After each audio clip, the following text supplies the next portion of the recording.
इन 7 लक्षणों वाली स्त्री अगर घर में हो तो मैं 100% गारंटी से कह सकता हूं कि आपके घर में कभी गरीबी नहीं आ सकती। अगर आपकी पत्नी में, अगर आपके घर की लक्ष्मी में और ये 7 लक्षण दिखाई देते हैं तो दावे के साथ कह सकता हूं कि आप कभी दुखी नहीं रह सकते। तो दोस्तों, कौन से हैं वो 7 लक्षण, आइए हम आपको बताते हैं।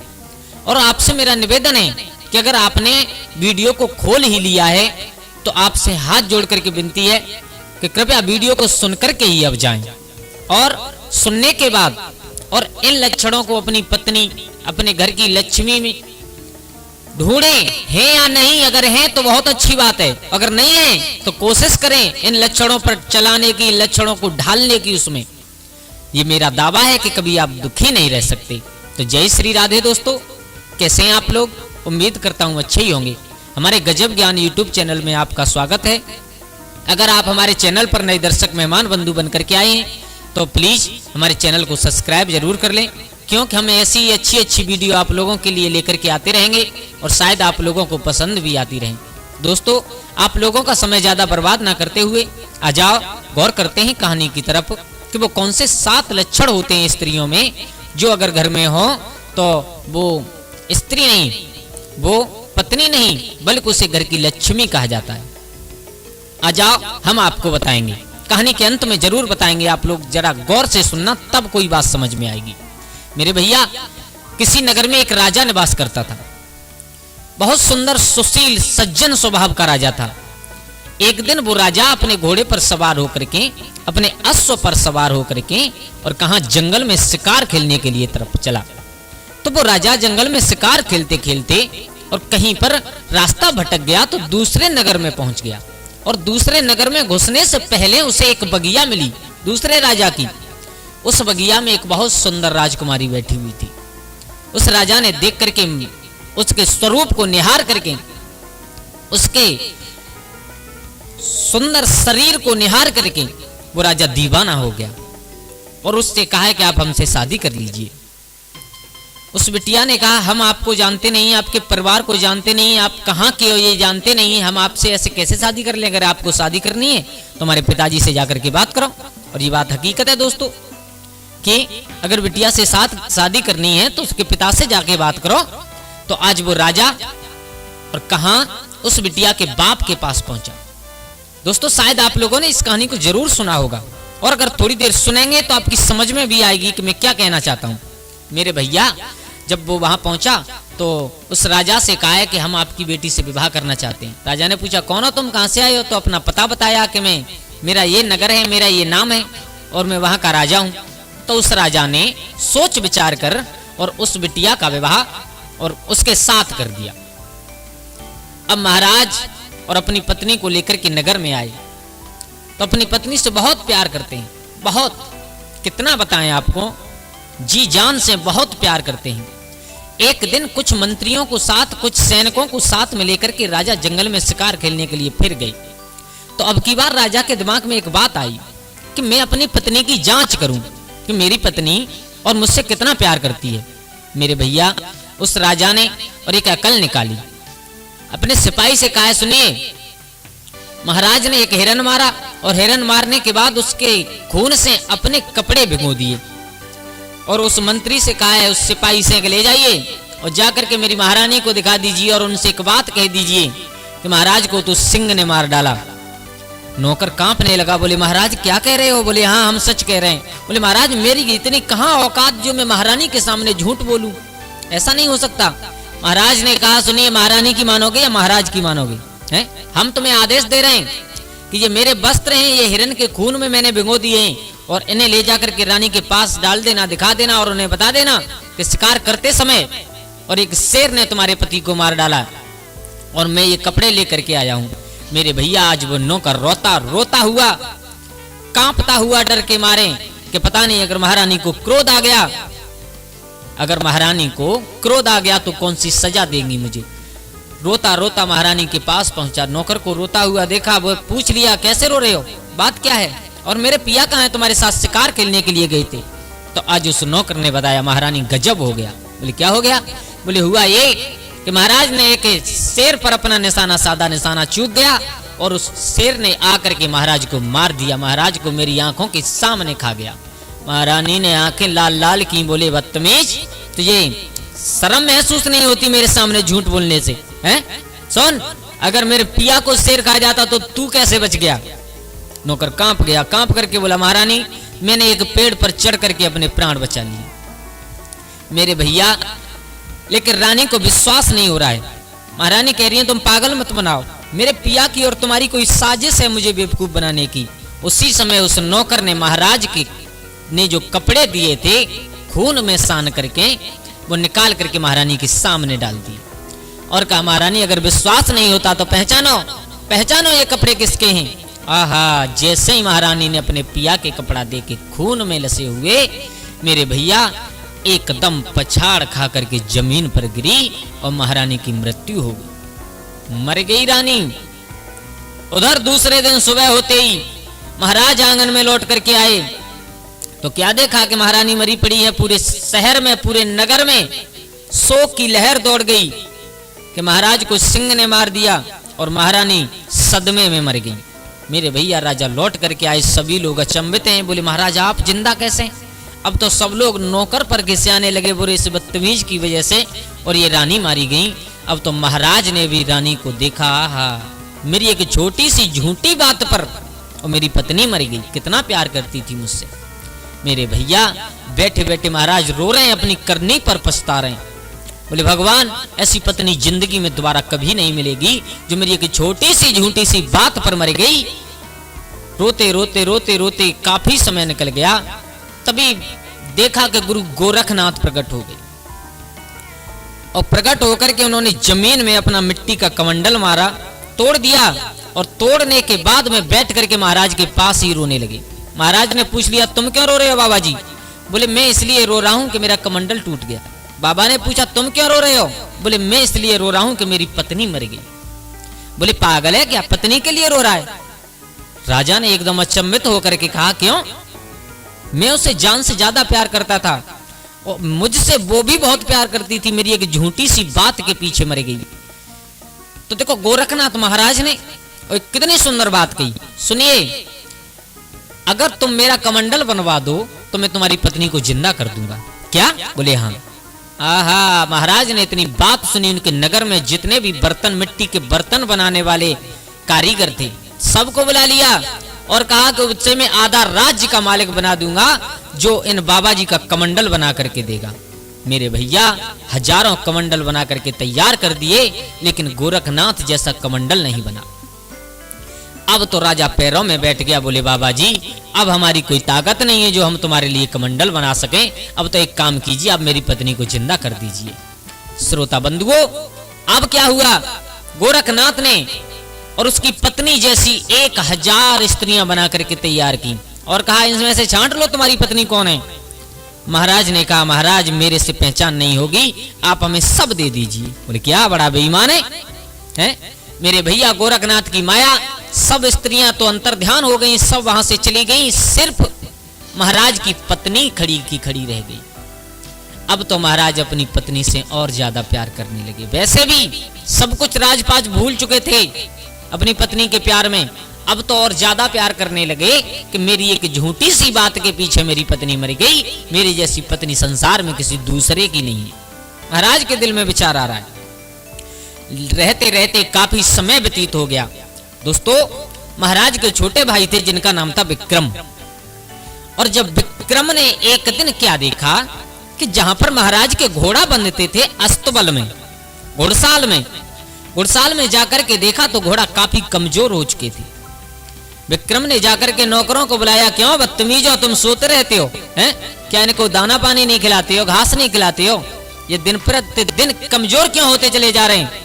तो आज नौकर ने हाथ जोड़ करके कहा महाराज हमारी औकात तो नहीं है कि हम तुम्हें बताएं, लेकिन फिर भी हम कह रहे हैं तुमसे क्या कि आधी रात्रि के समय तुम्हारी भाभी जी, तुम्हारे भाई की पत्नी पता नहीं आती हैं और इनमें से एक नया घोड़ा रोजाना लेकर के जाती हैं। बोले क्या कह रहा है? बोले हाँ, तुम्हारे भाई की पत्नी आधी रात्रि के समय आती हैं और इनमें से एक घोड़ा लेकर के जाती हैं और ये नहीं मालूम है कहां जाती हैं, और सुबह ब्रह्म मुहूर्त में आती हैं तो इतनी तेज आती हैं कि वो घोड़ा आकर के गिर पड़ता है, न दाना खाता है, न घास खाता है, न पानी पीता है। इसलिए ये घोड़े दिन प्रतिदिन कमजोर होते जा रहे हैं। विक्रम ने विचार किया, बोले तो ये शर्म नहीं आती है, मेरी भाभी देवी जैसी है, एक दिन भैया की झूठी बात पर मर गई और तुम कह रहे हो कि वो रात्रि के समय कहीं जाती हैं।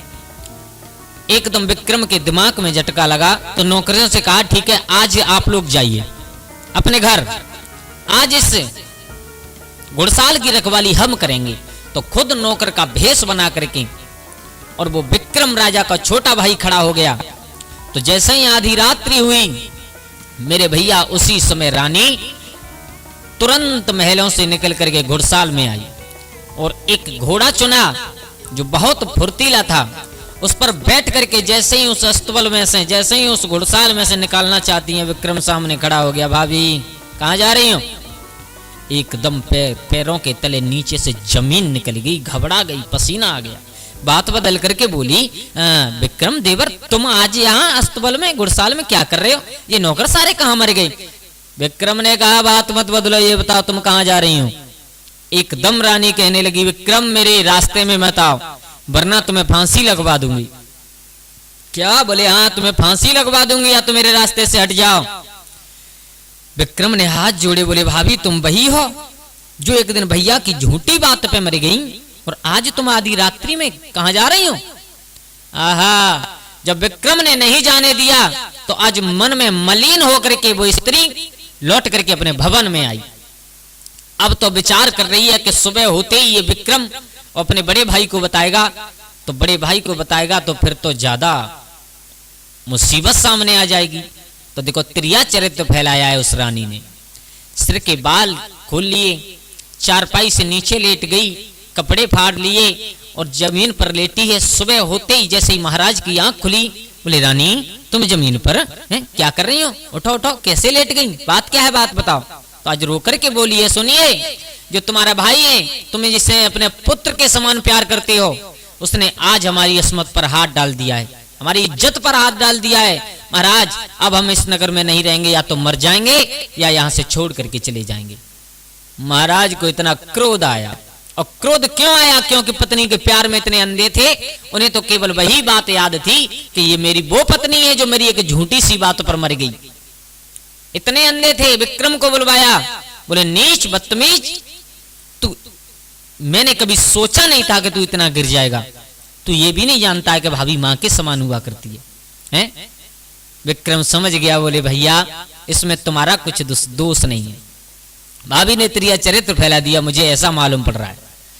श्रोता बंधुओं, अब विक्रम ने बहुत समझाया, भैया ऐसा कुछ नहीं है, ये आधी रात्रि के समय कहीं जाती थी, आज मैंने जाने नहीं दिया तो इन्होंने उल्टा मेरे ऊपर इल्जाम लगा दिया। एकदम राजा कहने लगे, बोले वाह, अपना दोष छिपाने के लिए और तू मेरी और पतिव्रता स्त्री पर दोष लगा रहा है, लांछन लगा रहा है। आहा, अब तो राजा ने विचार किया कि ये मेरा छोटा भाई है, इसे मारना तो अच्छी बात नहीं। विक्रम से कहा कि तुम मेरे नगर से निकल जाओ और जब तक जिंदा रहो तब तक इस नगर में लौट करके मत आना, इस नगर में लौट करके मत आना। मेरे भैया विक्रम रोता हुआ चला, लेकिन चलते चलते एक बात कह गया, भैया मैं तो जा रहा हूं और आपकी आज्ञा मानूंगा, जीवन में कभी लौट करके नहीं आऊंगा, लेकिन पत्नी से हमेशा बच करके रहना। मेरे भैया विक्रम को निकाल दिया। अब तो पिंगला का कांटा निकल गया। दोस्तों मेरे नाम बता दिया आपको पिंगला का। मैं कोशिश कर रहा था कि ये नाम आपको लास्ट में बताऊं, ये कौन राजा और कौन रानी थी, लेकिन मेरे मुंह से निकल गया। चलो कोई बात नहीं। अब तो महाराज भर्तरी थे वो, और भर्तरी की पत्नी पिंगला के पैर से कांटा निकल गया और विचार किया है कि अब तो, और विक्रम को मालूम था वो भी चला गया, अब मैं क्या करूं? अब तो रोजाना का आना जाना हो गया। चली दूसरे दिन फिर। अब एक दिन दिल में विचार आया कि अगर मैं ऐसे ही रोज जाती रही तो किसी दिन रात्रि में अगर महाराज की नींद टूट गई और मुझे पास में नहीं देखा तो विक्रम की बात पर भरोसा हो जाएगा, फिर मेरे लिए कहीं पर जगह नहीं है। तो जिससे मिलने जाया करती थी उससे कहा है कि अब मैं रोजाना नहीं आ सकती। बोले क्यों? बोले मेरे परिवार में शक हो चुकी है। अब एक काम कीजिए, आप ही किसी प्रकार और मेरे महलों में आ जाइए। बोले ठीक है, आ जाएंगे। मेरे भैया अब दूसरे दिन जब सुबह हुआ तो जिससे वो मिलने के लिए जाती थी, जिसका नाम था अश्वपति, उसने आकर के महाराज भर्तरी के आंगन में कहा है, महाराज राज्यसभा में आकर के कि हम किसी नौकरी करना चाहते हैं। तो देखो महाराज कितना प्यार करते थे अपनी पत्नी से। उससे कहा है कि देखो हमारे यहाँ सब नौकर पूरे हैं, सब जगह जगह पर लगे हुए हैं, आप अगर नौकरी करना चाहते हो तो मेरी पत्नी के महलों की रक्षा कीजिए, मेरी पत्नी के महलों की रखवाली कीजिए। और महाराज इसी बात को वो चाहता था। अब तो घोड़े पर सवार होकर के और महारानी के महल की रखवाली करता है। अब तो रानी के लिए और ज्यादा अच्छा हो गया, क्योंकि वो महलों में ही रहने लगा। मेरे भैया एक दिन हुआ क्या कि महाराज जंगल में शिकार खेलने के लिए गए तो किसी संत ने उन्हें एक फल दिया, एक फल दिया और फल देकर के कहा, महाराज ये वो फल है, इसे खाने के बाद, इसे खाने के बाद इंसान अमर हो जाता है। क्या? बोले हाँ, अमर हो जाता है। और महाराज आप मुझे बहुत सज्जनशील स्वभाव के लगते हो, आप इसे खा लीजिए। तो देखो महाराज भर्तरी अपनी पत्नी पिंगला के प्यार में कितने अंधे थे। उन्होंने विचार किया कि मैं अमर होके क्या करूंगा, अपनी पत्नी से इतना प्यार करता हूं। तो महाराज ने वो फल ले जाकर के अपनी पत्नी को दे दिया और पत्नी से कहा है कि भद्रे तुम इसे खा लो और इसे खाने के बाद तुम अमर हो जाओगे। बोले पिया ठीक है, रख दो, हम खा लेंगे। महाराज तो फल देकर के चले आए। अब पत्नी ने विचार किया, उस रानी पिंगला ने, बोले मैं अमर हो जाऊंगी, इससे कुछ नहीं होगा, लेकिन मैं अपनी जान से ज्यादा प्यार करती हूं उस अश्वपति को, अगर ये फल मैंने उसे दे दिया तो वो अमर हो जाएंगे। दोस्तों महात्मा ने दिया राजा को, राजा इतना प्यार करते थे अपनी पत्नी को, पत्नी को दे दिया, और पत्नी प्यार करती थी उस अश्वपति को, उसको दे दिया खाने के लिए। बोले आप इसे खा लो, मेरे पिया ने मुझे दिया था, लेकिन उन्हें क्या मालूम है कि मैं अपने खुद जान से ज्यादा तुम्हें प्यार करती हूं, आप इसे खा लो, आप अमर हो जाओगे। उसने भी रख लिया, उसने कह दिया ठीक है आप जाइए और हम इसे खा लेंगे। मेरे भैया लेकिन वो अश्वपति था, वो अपनी भी जान से ज्यादा प्यार करता था एक वेश्या से। उसने वो फल ले जाकर के वेश्या को दे दिया। दोस्तों महात्मा ने दिया राजा को, राजा ने दिया रानी को, रानी ने दिया उस अश्वपति को, और अश्वपति प्यार करता है अपने जान से भी ज्यादा उस वेश्या को, तो वेश्या को दे दिया। बोले इसे तुम खा लेना। बोले तुम्हारे पास कहां से आया? बोले मुझे रानी ने दिया था। रानी के पास? बोले उसे राजा ने दिया था। राजा के पास? बोले पता नहीं कहां से लाए। उस वेश्या ने वो फल नहीं खाया। अश्वपति से तो कह दिया कि हम खा लेंगे, तुम जाओ, लेकिन खाया नहीं। उसके दिमाग में एक बात आई, बोले मुझे तो ये जन्म मिल रहा है और मैं कुकर्म करते करते मेरा जीवन निकला जा रहा है। मैंने तो अपने जीवन में कभी कोई अच्छे काम नहीं किए, मैं जी करके करूंगी भी क्या अमर रह हो करके, क्योंकि जितने दिन ज्यादा जीऊंगी उतने दिन और ये गलत कार्य को ज्यादा होगा। मुझे अमर नहीं होना, लेकिन मेरे महाराज इतने अच्छे हैं, मेरे महाराज इतने अच्छे हैं जिनका नाम है भर्तरी, कि वो अपनी प्रजा को पुत्र के समान प्यार देते हैं। शील सज्जन स्वभाव के महाराज हैं, कभी भी उन्होंने प्रजा के ऊपर दुख का थोड़ा सा भी अंकुश भी नहीं आने दिया। तो मैं तो अमर नहीं होना चाहती। और उस वेश्या ने वो फल ले जाकर के बीच सभा में महाराज भर्तरी के हाथ में रख दिया। बोले महाराज इसे आप खा लीजिए, इसे खाने के बाद आप अमर हो जाओगे। महाराज ने उस फल को देखा, चौंक गए, माथे से पसीना गिरने लगा, आंखें लाल हो गईं, और एकदम वेश्या महाराज ने विचार किया ये फल तो मुझे संत ने दिया था और मैंने अपनी पत्नी को दिया है। महाराज भर्तरी ने वेश्या को बुलवा लिया, वेश्या से पूछ लिया कहां से लाई हो, किसने दिया था तुम्हें? तो आज उस वेश्या ने हाथ जोड़ करके कहा है महाराज मैं बताना तो नहीं चाहती, लेकिन तुम्हारे यहाँ जो रानी के महलों की रखवाली करता है जिसका नाम है अश्वपति, ये उसने फल ला करके मुझे दिया है। अश्वपति को बंधवा लिया महाराज ने और बंधवा करके पूछा कहिए तुम ये फल कहां से लेकर के आए? बोले महाराज मुझे तुम्हारी पत्नी पिंगला ने दिया है। क्या? बोले हाँ।